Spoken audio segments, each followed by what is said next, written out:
പശ്ചിമേഷ്യയിൽ അമേരിക്കയും ഇസ്രയേലും ചേർന്ന് നടത്തുന്ന ആക്രമണങ്ങൾ 15 ദിവസം പിന്നിടുമ്പോൾ ലോകം ചോദിക്കുന്നത് ഒരൊറ്റ ചോദ്യമാണ്. ഇത്രയേറെ പ്രഹരമേറ്റിട്ടും ഇറാൻ എന്തുകൊണ്ട് വീഴുന്നില്ല? തോൽക്കാൻ തയ്യാറാകാത്ത ഇറാന്റെ ആ 16 രഹസ്യതന്ത്രങ്ങളെ കുറിച്ച് നമുക്കൊന്ന് നോക്കാം. ലോക ഭൂപടത്തിൽ നിന്ന് ഇറാന്റെ പേര് വെട്ടിമാറ്റാൻ അമേരിക്കൻ B-2 ബോംബറുകൾ ആഞ്ഞടിച്ചിട്ടും പശ്ചിമേഷ്യൻ മണലാരണ്യത്തിൽ ഇറാന്റെ പ്രതിരോധം അമ്പരപ്പിക്കുന്ന രീതിയിൽ തുടരുകയാണ്. വെറും 12 ദിവസത്തിനുള്ളിൽ അവസാനിപ്പിക്കാമെന്ന് കരുതി തുടങ്ങിയ US-ഇസ്രയേൽ സംയുക്ത ആക്രമണം ഇപ്പോൾ 15 ദിവസം പിന്നിട്ടിരിക്കുന്നു. പക്ഷേ ഇസ്ലാമിക് റിപ്പബ്ലിക് ഇതുവരെ വെള്ളക്കൊടി വീശിയിട്ടില്ല. ഭരണമാറ്റവും കീഴടങ്ങലുമായിരുന്നു യുദ്ധത്തിന്റെ ലക്ഷ്യങ്ങളെങ്കിലും ഗോൾ പോസ്റ്റുകൾ മാറ്റാൻ അമേരിക്ക ഇപ്പോൾ നിർബന്ധിതരായിരിക്കുന്നു എന്നതാണ് ശരി. ഇസ്രയേൽ പ്രധാനമന്ത്രി ബെഞ്ചമിൻ നെതന്യാഹു ഇറാന്റെ പുതിയ പരമോന്നത നേതാവായ മുജ്തബ ഖമേനിയെ വധിക്കാൻ ശ്രമിക്കുമ്പോഴും ഇറാൻ അതിജീവനത്തെ ഒരു തന്ത്രപരമായ വിജയമാക്കി മാറ്റുകയാണ്. യുദ്ധം നേരിട്ട് പോരാടുക എന്നതിലുപരി അന്താരാഷ്ട്ര സമൂഹത്തെ സമ്മർദ്ദത്തിലാക്കി യുദ്ധം അവസാനിപ്പിക്കാൻ പ്രേരിപ്പിക്കുന്ന വലിയൊരു ഗ്രാൻഡ് പ്ലാനാണ് ടെഹ്റാൻ പുറത്തെടുത്തിരിക്കുന്നത്. അതിൽ ആദ്യത്തെയാണ് അയൽരാജ്യങ്ങളെ സമ്മർദ്ദത്തിലാക്കുന്ന റീജിയണൽ ട്രാപ്പ്. യുദ്ധം തങ്ങളുടെ അതിർത്തിക്കുള്ളിൽ ഒതുക്കാതെ അയൽരാജ്യങ്ങളായ UAE, Qatar, Bahrain, Kuwait, Iraq എന്നിവയെ കൂടി ഇതിലേക്ക് വലിച്ചിഴയ്ക്കാൻ ഇറാന് കഴിഞ്ഞു. ഡ്രോണുകളും മിസൈലുകളും ഉപയോഗിച്ച് ഈ രാജ്യങ്ങളിലെ കേന്ദ്രങ്ങളെ ആക്രമിച്ചതോടെ യുദ്ധം വേഗത്തിൽ അവസാനിപ്പിക്കാൻ അമേരിക്കയുടെ മേൽ സമ്മർദ്ദം ചെലുത്താൻ ഈ ഗൾഫ് രാജ്യങ്ങൾ നിർബന്ധിതരായി. രണ്ടാമത്തെ കാര്യമാണ് ആഗോള ഊർജ്ജ വിപണിയെ ലക്ഷ്യം വെച്ചുള്ള പ്രഹരം. ഗൾഫ് രാജ്യങ്ങളിലെ എണ്ണവാതക കേന്ദ്രങ്ങളെ ആക്രമിച്ചതിലൂടെ യൂറോപ്പിലും ഏഷ്യയിലും ഇന്ധനവില കുതിച്ചുയർന്നു.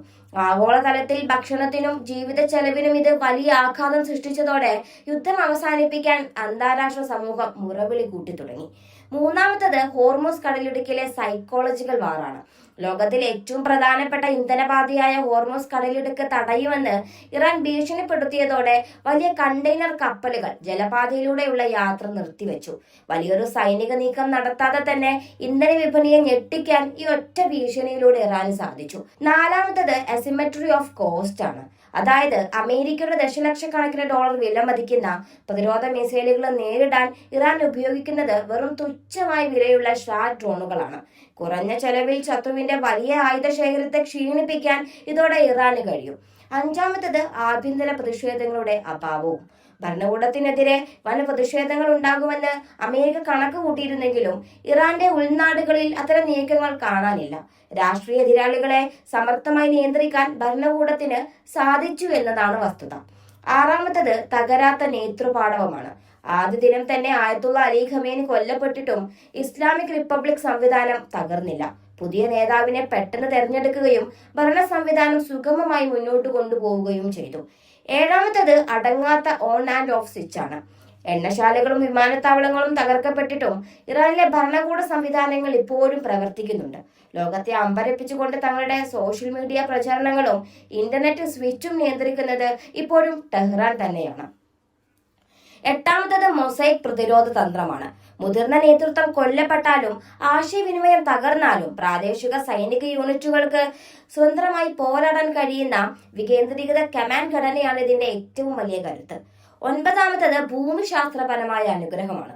വിശാലമായ പർവ്വത പ്രദേശങ്ങളും ഭൂമിക്കടിയിൽ ചിതറിക്കിടക്കുന്ന മിസൈൽ ബങ്കറുകളും കാരണം വ്യോമാക്രമണങ്ങൾ കൊണ്ട് മാത്രം ഇറാനെ നശിപ്പിക്കുക അസാധ്യമാണ്. മുകളിൽ നിന്നുള്ള പ്രഹരങ്ങളെ അതിജീവിക്കാൻ ഈ ഭൂപ്രകൃതി അവരെ നല്ലവണ്ണം സഹായിക്കുന്നുമുണ്ട്. പത്താമത്തത് കരയുദ്ധത്തോടുള്ള അമേരിക്കയുടെ ഭയമാണ്. ഇറാന്റെ ആണവ മിസൈൽ കേന്ദ്രങ്ങൾ പൂർണ്ണമായി നശിപ്പിക്കാൻ ഒരു കരയുദ്ധം ആവശ്യമാണ്. എന്നാൽ ഉണ്ടാകാൻ സാധ്യതയുള്ള വലിയ നാശനഷ്ടങ്ങൾ ഭയന്ന് അമേരിക്കയും ഇസ്രയേലും ഇതിന് മുതിരുന്നില്ല എന്നതാണ് സത്യം. 11ാമത്തത് ദീർഘകാല സമ്മർദ്ദം നേരിടാനുള്ള മിസൈൽ കരുത്താണ്.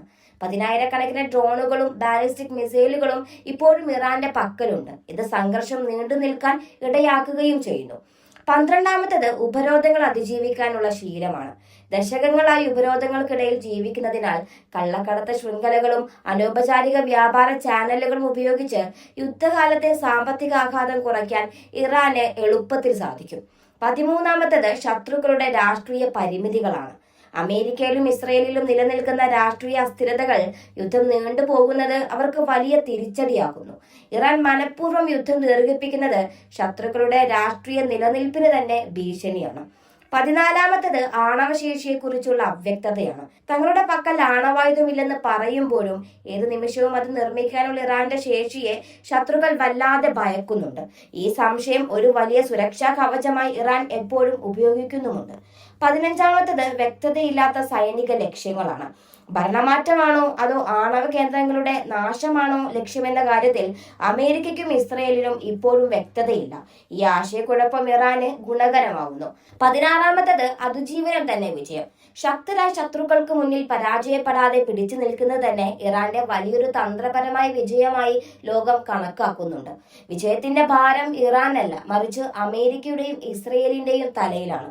ഒരു കരയുദ്ധത്തിന് അമേരിക്കയും ഇസ്രയേലും മടിക്കുന്നത് ഇറാന്റെ ഭൂമിശാസ്ത്രപരമായ മുൻതൂക്കം തിരിച്ചറിഞ്ഞതുകൊണ്ടാണ്. പതിറ്റാണ്ടുകളായി ഉപരോധങ്ങളെ നേരിട്ട് ശീലിച്ച ഇറാനിയൻ സമ്പദ് വ്യവസ്ഥയ്ക്ക് ഇപ്പോഴത്തെ ഈ ഒറ്റപ്പെടലും വലിയൊരു ആഘാതമാകുന്നില്ല. ഇതിനു പുറമെ അന്താരാഷ്ട്ര തലത്തിൽ ഇറാനുള്ള സ്വാധീനവും US-നെ പ്രതിരോധത്തിലാക്കുന്ന ഒന്നാണ്. ഇന്ത്യ ഉൾപ്പെടെയുള്ള രാജ്യങ്ങൾ ഇറാനുമായി നയതന്ത്ര ബന്ധം തുടരുന്നതും ചൈനയും റഷ്യയും ഇതിനെ ഒരു നിയമാനുസൃത സർക്കാരായി കണക്കാക്കുന്നതും ഇറാന് കരുത്തേകുന്നുണ്ട്. ആഗോള ഊർജ പ്രവാഹം തുടരേണ്ടത് അമേരിക്കയുടെയും ആവശ്യമായതിനാൽ ഇറാനെ പൂർണ്ണമായി തകർക്കാൻ ഇവർക്ക് കഴിയുന്നുമില്ല.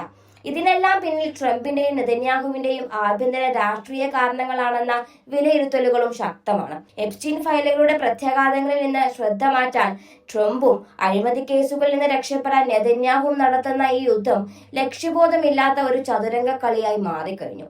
ഇറാന്റെ കൈവശം ആണവായുധമുണ്ടോ എന്ന അവ്യക്തത കൂടി ചേരുമ്പോൾ ഈ യുദ്ധം അത്ര വേഗം അവസാനിക്കില്ലെന്ന് ലോകം തിരിച്ചറിയുകയാണ്.